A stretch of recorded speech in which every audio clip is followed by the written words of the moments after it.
राधे सभी को। तो दोस्तों आज आए हैं हम नरकतारी में, जो कुरुक्षेत्र से लगभग 2 किलोमीटर की दूरी पर है।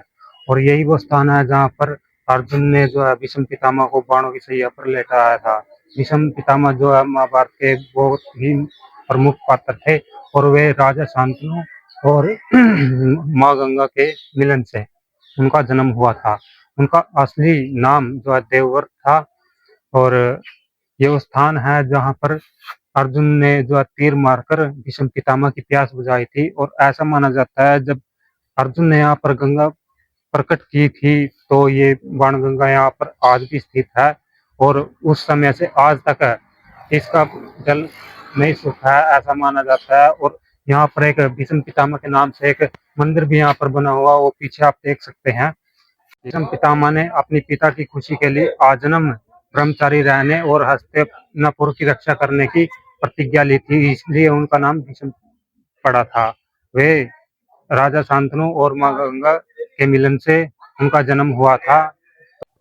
अर्जुन ने शिखंडी को आगे करके उनके ऊपर बाणों से प्रहार किए और उनको बाणों की सैया पर यहाँ पर लेटा दिया गया था। आज ये एक बहुत ही अच्छा टूरिस्ट प्लेस है, और ये महाभारत में सबसे महान योद्धा थे और उन्हें इच्छा मृत्यु का वरदान था। अगर आप भी चाहें तो इस मंदिर में विजिट कर सकते हैं। पीछे इनके नाम से एक मंदिर बना हुआ है, बहुत ही सुंदर ये मंदिर है। चलिए आपको इस मंदिर के दर्शन करवाते हैं। जो बाणों की सैया में लेटे हुए जब कौरवों पांडवों का युद्ध हुआ, तब जब भीष्म पितामह घायल होकर गिर पड़े, बाणों की सैया में लेट गए, सर उनका लटकने लगा। उन्होंने कहा भाई तकिया लाओ। कौरवों ने तकिया ऐसे लेकर के पहुंचे, बोले ये तकिया नहीं, अर्जुन को बुलाइए।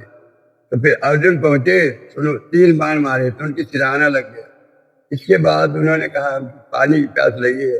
तो ये गंगा पुत्र हैं, भीष्म पितामह गंगा पुत्र है। तो गंगा माता जल लेके पहुंची, बोली ये जल नहीं पीना, अर्जुन को बुलाई।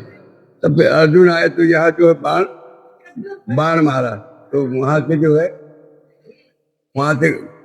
वहां बाण गंगा निकली। वो जब यहाँ आया, जो हमारे भीष्म पितामह के मुंह में पाइप लगा हुआ है, पहले जल इसमें आता था। अभी पूजा प्रतिष्ठा करने के लिए पानी जल बंद कर दिया, नहीं भी जल आता है। वहाँ बाण गंगा से जल यहाँ उनके मुख पे आता है कि पूजा प्रतिष्ठा बंद, गीला होने का बंद कर रहे हैं, क्यों जो भीष्म पितामह के मुंह में लगा हुआ है। 5 पांडव खड़े, द्रौपदी खड़ी है। तो अब जब उन्होंने प्यास बुझ गई, तब फिर भगवान कृष्ण आ गए।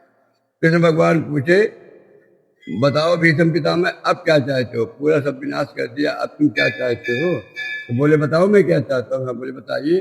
बोले उनको इच्छा मृत्यु का वरदान था भीष्म पितामह को अपने पिताजी के द्वारा, कि जब चाहूंगा तब मरूंगा, जब नहीं चाहूंगा तो नहीं मरूंगा। तो ये बाण लगे थे इनके जो है, उसमें सूर्यनारायण दक्षिणायन थे। फिर जो है उन्होंने कहा कि जब सूर्यनारायण उत्तरायण हो गए तब मैं मरूंगा। तब इन्होंने कृष्ण भगवान से कहा कि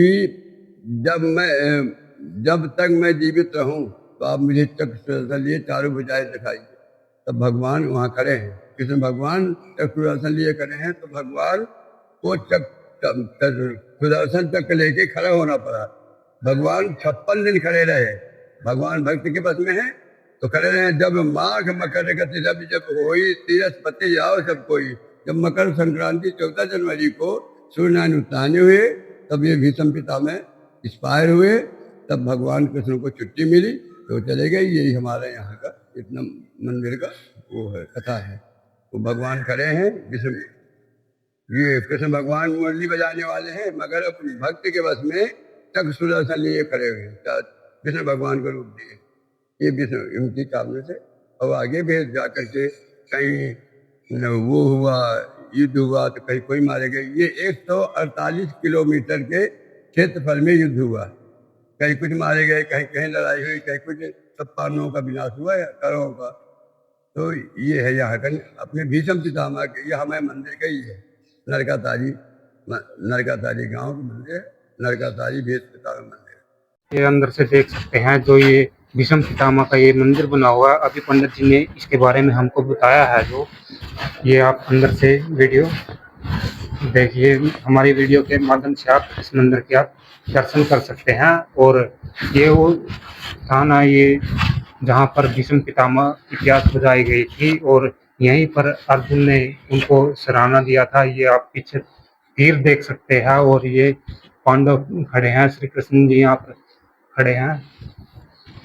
तो ऐसी वीडियो देखने के लिए आप हमारे चैनल को सब्सक्राइब जरूर कर लें और हम आपको ऐसे ही जो है जितने भी टूरिस्ट प्लेस है, हमारी हिस्ट्री है सनातन धर्म की, उसके बारे में हम आपको बताते रहेंगे।